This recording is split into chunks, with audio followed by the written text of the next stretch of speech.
Good morning, everybody. I'm Ed Parcaut, usually here with Mike Kelly, and then we're Real Estate Jerky Daily. Mike will be back tomorrow, so that's why you can just turn it off now. All right, what do we want to talk about today? We only had a little bit of, I guess you would say, news this morning regarding the small business not administration, but small business outlook. And let's see what that number's at. So we had the NFIB, Small Business Optimism Index, which increased by 3 points to 98.8 in May, which was above the expectations of 96.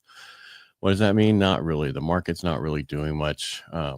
Bonds are up a little bit, which means rates are down a little bit. And the 10-year sitting around 4.47, kind of opened right there, and it's still sitting right there, just a little bit off than that. So let's get into what other numbers and other things. So the key drivers today, again, is the China trade talks. They're resumed, but they're quiet. There's any positive headlines could help stocks, be negative for rates. Any negative news could be bad for stock market and good for rates.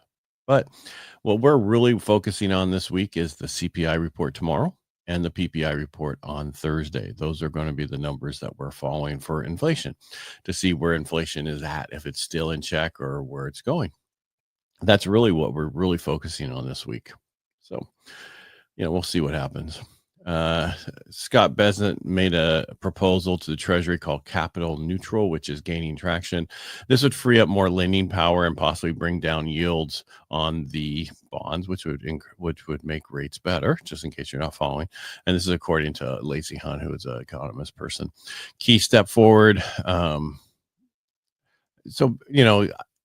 Deregulating bank is not a bad thing. It's funny how Republicans always want to get rid of regulation and Democrats want to put it in. And I understand both sides, and I'm not going to get in an argument right now, but that's what we're looking at.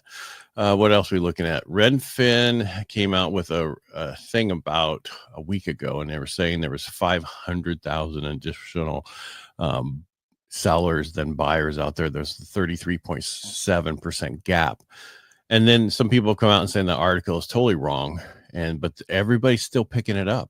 Now Redfin is now saying that there's going to be a 1% price decline by end of 2025. That means for us in California, nothing. We're still going to be positive. Driving imbalance, they say high mortgage rates, economic uncertainty, and the lock-in effect. I can see right now the economic uncertainty is affecting some people from buying homes right now. And it's putting sellers at risk. I have a couple deals right now where there are a lot of contingencies and everybody's waiting for one more person to get their house sold to finish that chain. And they keep adding one more person to the chain, and that's not really the best thing to do. So if you look regionally, break down buyer's market, Miami has 197% more sellers. West Palm Beach, Florida, Fort Lauderdale, Austin, and Jacksonville. Kind of getting the same thing there. Sellers market, just 7 major metros led by Newark, 47% fewer sellers than buyers. So there's some places the complete opposite. Condos, 83.5% more sellers than buyers, especially in Florida because of the whole retrofitting of all those condo complexes and the cost of doing that. And there was an article out about how, since there wasn't a lot of news, I wanted to find some other stuff out there. 11 ways to use ChatGPT in real estate. So this is for you real estate people. I'm sure a lot of you have been using it to help you with well, I'm just going to go through the list. Number 1 was create video scripts and built-in teleprompter. So I don't know if you know this, but when you create a video script to record, you can turn it into a teleprompter so that you can just read it and make it easier on yourself. Build entire email drip campaigns. A lot of people have drip campaigns, but they don't make them for themselves and make it more personal for you. Write a non-cringy lifestyle listing descriptions. I've been talking about it since it came out. You can write amazing descriptions for your properties, and I'm sure everybody's doing it. And then you can create Instagram series for new buyers or even for your listings. We all know this stuff. And if you don't know this and if you're not using it, please get to this point. Write SEO or AEO friendly blog posts. I use it all the time for blog posts for my websites. And for the first time homebuyer stuff that we're doing, and also for the Helping the Brave podcast and other stuff. It just makes it so much easier when you have somebody else help you, because it just frees up time. Because a lot of us would hire somebody to do it. Well, you got ChatGPT. Why don't you just hire it to do it? The one thing I used a lot was for lead magnets, for downloading stuff from your website for people to get a lead magnet. If you don't know what a lead magnet is, reach out to me. I'll explain it to you. The other thing I thought was unique is use it for practicing cold calling and in a voice mode with ChatGPT. Cold calling for the younger peoples, when you pick up the phone, you just call somebody who didn't know you're calling them, just in case you don't understand what that is. Create SMS follow-ups, curiosity hooks. I use it all the time for every one of my texts, every one of my emails, make it better. Somebody asks me a question, I drop it in there, let it answer it, and then I copy and paste it over. Is that sometimes what I do? I can't say I do it all the time, because sometimes it's me. The other thing, it's a huge push, and it's been this way for, I don't know, almost a year now, about newsletters. And you could write an engaging monthly newsletter, not one about, recipes or other stuff, but maybe something that's really good that people want to hear.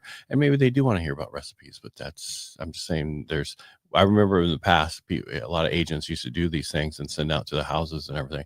Well, you can just create one that goes directly to their email, and they can sign up and they might like it. What else? Define your brand identity, tone, slogan, and colors. I use it all the time. I created a prompt for this. And then 11, forecast market trends using reports and deep research. If you come across something, you can have it actually run it and tell you what you need to know about it. And it's stuff you should be using on a regular basis, no matter who you are and no matter what industry you are in. I use it for real estate, but you can use it for mortgage. You can use it for insurance. You can use it for selling appliances. You can use it for anything to help you make it so much better. AI has already replaced about 300,000 jobs this year, and it's going to get rid of about, 30% of entry-level jobs are going to be replaced by it in the next 5 years. It's not going to replace a lot of us, but it's going to help. You better be using it to make yourself better. And that's all I wanted. I had some extra time, thought I'd drop that in there and talk to you about it. I hope you enjoyed it. Again, tomorrow, CPI, really important. Also mortgage applications. Thursday is PPI, and then also initial jobless claims. And we'll see where we're going with that. That's about it for today. And I said, I don't know how many times today. So hopefully someone's not doing a drinking game on me today. Anyway, everybody make it a great day, and we'll talk to you tomorrow. Mike should be here. He said he was going to be, but you just never know.